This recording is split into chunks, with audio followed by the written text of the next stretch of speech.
Graça e paz, cara amiga, caro amigo que acompanha diariamente a nossa meditação sobre a Palavra de Deus no Santo Evangelho nesta segunda-feira da 28ª semana do Tempo Comum. Você prestou atenção desde o último sábado, tem se dado muita atenção a um processo de consulta que o Papa Francisco está começando a fazer na igreja do mundo inteiro, um processo chamado de sinodal. Syn, em grego, significa com rodos, significa o caminho sinodal, significa um caminho que é feito juntos, não é? Um sínodo é um processo de caminhar junto com os outros. É uma expressão que vem, por exemplo, muito também do mundo antigo, em que as pessoas viajavam e as viagens eram feitas a pé, e feitas em companhia, até por questão de segurança. Jesus conta a parábola do bom samaritano, né, que um homem que estava descendo de Jerusalém para Emaús caiu nas mãos de bandidos. Então por aí a gente vê que eram estradas perigosas. Então caminhar com os outros era uma forma também de ter segurança. Eu até disse que quando Jesus disse para os discípulos não carregarem bastão, né, porque o bastão, além de ser um apoio, poderia ser também um meio de um instrumento de luta, o andar desarmado. Quando o povo saía, por exemplo, das suas casas lá na Galileia, ia para Jerusalém, eles iam em grupos para as peregrinações, iam cantando os salmos, contando histórias, se escutando uns aos outros. Então era um clima muito bom, muito interessante. Quando Jesus tinha 12 anos, Maria e José fizeram uma dessas viagens para celebrar a Páscoa. Aquela viagem que Jesus, com 12 anos, fica lá no templo e eles voltam. E Lucas diz que os pais deram por falta do menino e foram olhar e ele não estava na caravana, porque normalmente o grupo das mulheres iam caminhando juntas, o grupo dos homens caminhando juntos, e a criança poderia ficar ou com o pai ou com a mãe, ou no grupo dos homens ou no grupo das mulheres. Ele podia fazer esse tipo de escolha. E essa palavra que é dita caravana, em grego se diz synodia, vê que daí tem o efeito dessa palavra sínodo, sinodal, caminho feito junto, caravana. Então sínodo é quase como isso, é um andar em caravana. Mas se a gente pensa nessa caravana de peregrinos que vão subindo para Jerusalém, a gente fala da Jerusalém, para nós hoje é Jerusalém celeste, né? Esse caminho para o céu. Tem um canto que diz: somos um povo que alegre vai, marchando dia a dia ao encontro do Pai. Aqui reunidos nós participamos desta igreja santa que para o céu vai caminhando. O nosso caminho e a nossa meta é o céu, mas enquanto isso nós vamos caminhando aqui na terra. Então o Papa Francisco está propondo todo esse processo de grande escuta. Mas por que ele está fazendo isso agora? Hoje, a igreja, no dia 11, celebra a memória de São João 23. Antes da reforma litúrgica de 1970, no dia de hoje se celebrava a festa de Santa Maria, Mãe de Deus. Ela depois foi transferida para o dia 1º de janeiro, a abertura do ano civil, no nosso caso ocidental, que seguimos este tipo de calendário, e coroamento da 8ª do Natal de Nosso Senhor Jesus Cristo. Mas no passado, quando em 1962 o Concílio Vaticano II foi aberto, se celebrava essa festa de Maria, a Mãe de Deus. Então, por que no dia de hoje nós estamos celebrando São João 23? Ele morreu no mês de junho, então normalmente a data seria a data da morte, ou então uma data que tenha referência com a vida e o ministério do próprio santo celebrado. No caso de São João 23, a festa é celebrada hoje, porque hoje é também a data da abertura do Concílio Vaticano II. Estamos no ano de 2021, portanto, completam-se hoje 49 anos da abertura do Concílio Vaticano II, que foi esse processo da igreja de se atualizar, de falar para o mundo, de apresentar o Evangelho de Cristo com essa consciência de que as dores, as alegrias do mundo são as dores e a alegria dos filhos da igreja, dos discípulos e discípulas de nosso Senhor Jesus Cristo. Então, o Concílio Vaticano II hoje, 49 anos da sua abertura, significa que amanhã nós já temos o primeiro dia dos 60 anos, 49 não, perdão, 59 anos, 59 anos da abertura do Concílio Vaticano II. Portanto, amanhã nós já estamos no primeiro dia dos 60 anos, não é, do Concílio Vaticano II, do seu início. Então, no ano que vem são 60 anos do Concílio. Então, o Papa está começando todo esse processo de escuta em todas as dioceses do mundo inteiro, não é, para um caminho de uma igreja que deve ser sinodal, caminhar como uma espécie de caravana, onde a gente vai conversando junto, cantando rumo à casa do Pai e se escutando uns aos outros. E no ano de 2023, portanto, será celebrado aqui em Roma o sínodo, esse sínodo que o Papa está convocando. E é justamente 23 serão os 60 anos da promulgação do primeiro documento do Concílio Vaticano II, que foi o documento sobre a liturgia, chamado Sacrosanctum Concilium, que foi publicado, assinado no dia 4 de dezembro de 1963.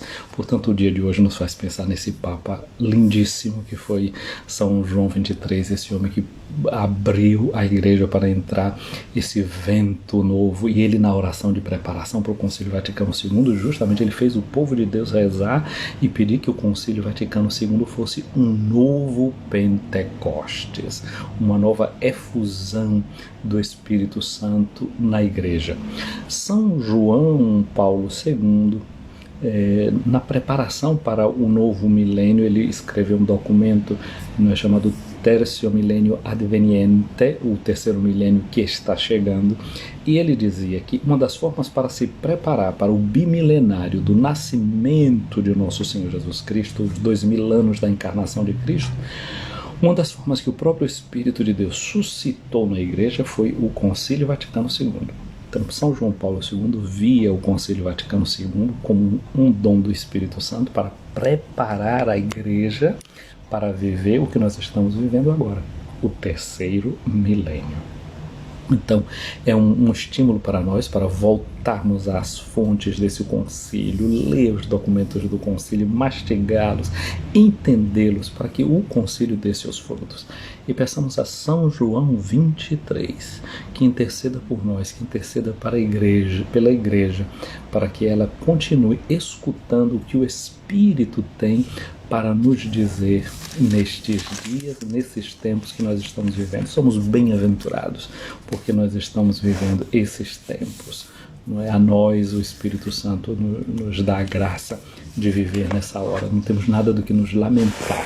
Temos aqui pedir a Deus a graça de corresponder à nossa vocação, ao nosso lugar no tempo e ao nosso lugar na história. O Evangelho de hoje, de Lucas, no capítulo 11, vamos ler a partir dos versículos 29 a 32. Nós nos lembramos que deixamos essa leitura no sábado, a leitura do capítulo 11, e ali nós vimos aquela mulher no meio da multidão, não é, que estava uma multidão empolvorosa, Jesus expulsando aquele demônio, e o povo, gente criticando, e aquela mulher que louvou e bendisse a Deus, dizendo assim: bem-aventurado o ventre que te gerou, o ventre que te trouxe, e aqueles seios que te amamentaram. Jesus disse: antes bem-aventurados quem ouve a palavra de Deus e a põe em prática. E esse era o clima com o qual nós nos despedíamos da leitura do Evangelho de Lucas no sábado passado, e hoje nós continuamos essa leitura, capítulo 11, versículo 29 a 32. O que é que nós encontramos hoje? Grandes multidões que se reuniram em grande quantidade, né, ali em volta de Jesus, e Jesus começou a dizer para eles: esta geração é uma geração má. Olha, a mulher tinha dito: bem-aventurado o ventre que te gerou e os seios que te amamentaram. Agora Jesus olha para aquela multidão: essa aqui é uma geração má. E o que é que acontece se essa geração é má? Para uma geração que é má, existe a possibilidade da regeneração. Quando a gente está fazendo, uma pessoa está com um estilo de vida, a gente está com um estilo de vida que não é bom, a gente fala de regenerar-se.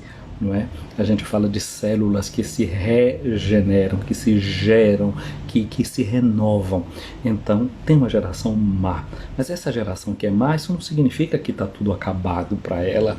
Jesus chama a atenção e mostra, e essas palavras de Jesus são sempre ditas, como ontem você lembra que Jesus olhou para aquele homem que queria saber o que é que ele fazia para ter a vida eterna. O Evangelho diz que Jesus olhou para ele com amor.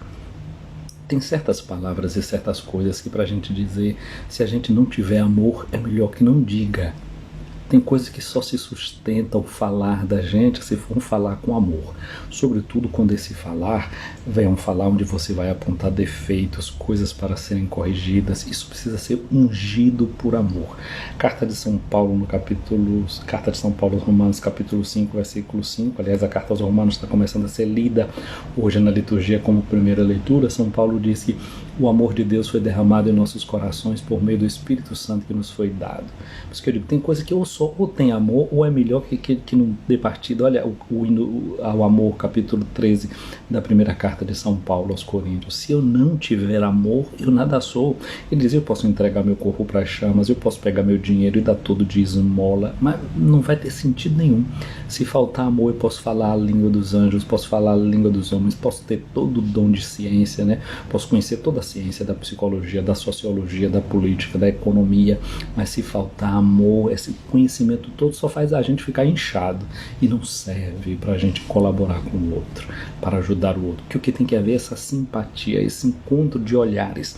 Como Jesus olhou para dentro daquele homem com amor. Nada melhor do que você se sentir olhado com amor. Não é? A leitura segunda de ontem, né, falava da carta aos Hebreus. Diante dessa palavra de Deus, todos nós somos nus. E o bonito dessa palavra que deixa a gente nu diante dela é que a gente não precisa ter vergonha de ficar nu diante dessa palavra.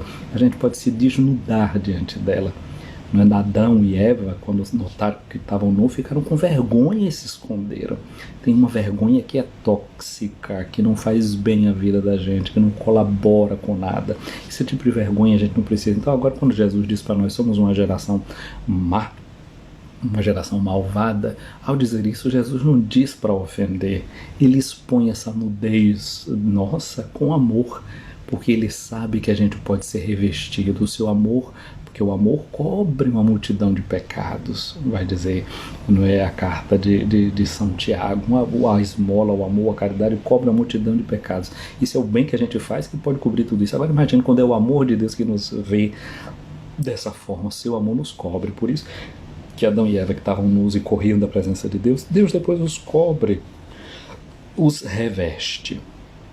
Então, essa geração é uma geração má, diz Jesus. Aí diz, por que ela é má? Ela busca um sinal, mas nenhum sinal lhe será dado a não ser o sinal de Jonas. No dia de hoje não é assim também. Todo mundo está procurando um guru para lhe inspirar, está procurando gente que dê uma dica e está querendo segue esse, segue aquele, segue aquilo outro, e influenciadores, né? E tem gente que não tem influência para si mesmo e às vezes quer salvar o outro quando ele mesmo está morrendo, se afogando. Então é uma geração que está realmente, como disse Jesus, perdida. É uma geração que está perdida. Busca sinal em tudo quanto é lugar. Né? E às vezes os sinais estão sendo dados, os sinais já foram dados e a gente não está sabendo decodificar o sinal. O problema é um problema de interpretação, é uma questão de leitura, né? Como se você não é iniciado em matemática, põe lá a equação, você olha para aquilo, olha e não adianta nada, né? Não entende, não é iniciado naquela linguagem, os sinais estão ali, mas você não lê, não é capaz de entender. Então Jesus diz assim, com efeito, nessa geração que está buscando um sinal, ele diz, não será dado nenhum sinal a não ser o sinal de Jonas. Lembra que a semana passada a gente leu a profecia de Jonas? Jonas foi aquele profeta, o único mandado para uma região pagã, para uma região estrangeira. Foi o que aconteceu. Ele indo para lá, ele pregou a conversão, uma cidade que em 40 dias poderia ser destruída, e a cidade acolheu a pregação dele e se converteu. Agora Jonas teve até um momento que ele mesmo se desilude, porque ele disse, você é um Deus que é misericordioso, que é bondoso, se arrepende do mal que promete, é por isso que eu não queria vir para cá. Ou seja, O sinal que é dado para nós em Jonas é o sinal de Deus que é misericordioso. Agora, em Jonas, a gente aprende uma outra coisa que vai além. Porque Jesus vem como um novo Jonas, como alguém que supera Jonas. E superando Jonas, ele diz para nós: sede misericordiosos como o vosso Pai Celeste é misericordioso. Agora não se trata mais de decodificar um sinal, mas de ser um sinal para o outro. Dessa misericórdia, dessa bondade de Deus, um Deus que realmente perdoa. Lucas depois vai nos mostrar as parábolas da misericórdia, um pai que é misericordioso, uma mulher que se alegra porque encontra uma moeda perdida, um pastor que se alegra deixando 99 ovelhas no aprisco para ir em busca de uma. Nosso Deus é misericordioso. Esse é o sinal que está sendo dado para nós, que a gente não se pode equivocar, não é? Então, é o sinal que a gente tem que entender como cristãs e como cristãos. Aí diz Jesus: com efeito, Jonas foi um sinal para os ninivitas, assim também será o Filho do Homem para essa geração. Ele já é o sinal para nós que a gente precisa entender. E diz aqui, olha, no dia do julgamento a rainha do sul se levantará juntamente com os homens desta geração e os condenará, porque ela veio de uma terra distante para ouvir a sabedoria de Salomão. E aqui está quem é maior do que Salomão. Ontem, na primeira leitura, no livro da sabedoria, no capítulo 7, o Salomão, que é tido como autor do livro da sabedoria, diz assim: eu orei e pedi a prudência, orei e me foi dada a sabedoria. Sabedoria é uma palavra da qual também vem o termo sabor. A gente tem que aprender a saborear a vida da gente, saborear o momento presente. Não é uma coisa só de saber, é de sentir o gosto. Mesmo que o gosto seja amargo, mesmo que esse gosto não seja bom, a gente precisa descobrir qual é o sabor que a nossa vida está tendo, para com esse sabor a gente aprender a saber bem. Mas vejam só, eu disse já no início, comentando esse evangelho de Lucas, que é um evangelho que tem simpatia pelos pagãos, pelos estrangeiros. E agora Jonas é relembrado, esse profeta que foi mandado para uma terra estrangeira, mandado para os pagãos. De dentro de Israel sai alguém que vai até os pagãos. E aqui lembra essa rainha do sul, que diz que ela veio até Israel. Então, um profeta que vai aos pagãos, um pagão que vem até o povo de Deus em Israel para encontrar com Salomão, uma pagã, o homem, a mulher, né, dado como modelos aqui de uma completa integração do nosso ser. Portanto, isso é um sinal para mim, para você, para nós que somos cristãos, dessa abertura e dessa sensibilidade, para a gente ver que tem gente que não pertence à igreja, tem gente que não pertence às nossas comunidades, mas que tem uma sensibilidade grande. Esses pagãos, esses que estavam fora, se abriram à pregação de Jonas. Então tem gente que não é... Por isso que o Concílio Vaticano II teve essa importância também de fazer a gente dialogar com o mundo, de perceber no mundo aquilo que é o sinal do reino de Deus, que está fora das nossas comunidades. Estão esses sinais bons que estão fora do nosso ambiente. A gente abriu os olhos para ver que tem uma ação de Deus aí pervadindo tudo, como essa mulher que não é do povo de Israel, mas vem até Salomão para escutar a sua sabedoria. Disse Jesus: no dia do julgamento os ninivitas se levantarão juntamente com esta geração e a condenarão, porque eles se converteram quando ouviram a pregação de Jonas. E aqui está quem é maior do que Jonas. Minha amiga, meu amigo, portanto, no dia de hoje eu quero desejar para mim, para você, essa capacidade de ouvir, porque os ninivitas ouviram, porque essa rainha do sul também ouviu. E hoje, o grande problema nosso hoje é o problema da escuta. Capacidade de escutar e entender e se converter e mudar alguma coisa dentro de si. Portanto, eu quero desejar para você uma boa semana, olhando esse exemplo de São João 23 que a gente celebra hoje, esse chamado à igreja para ser luz do mundo, você e eu que somos chamados a espalhar essa boa nova do Evangelho.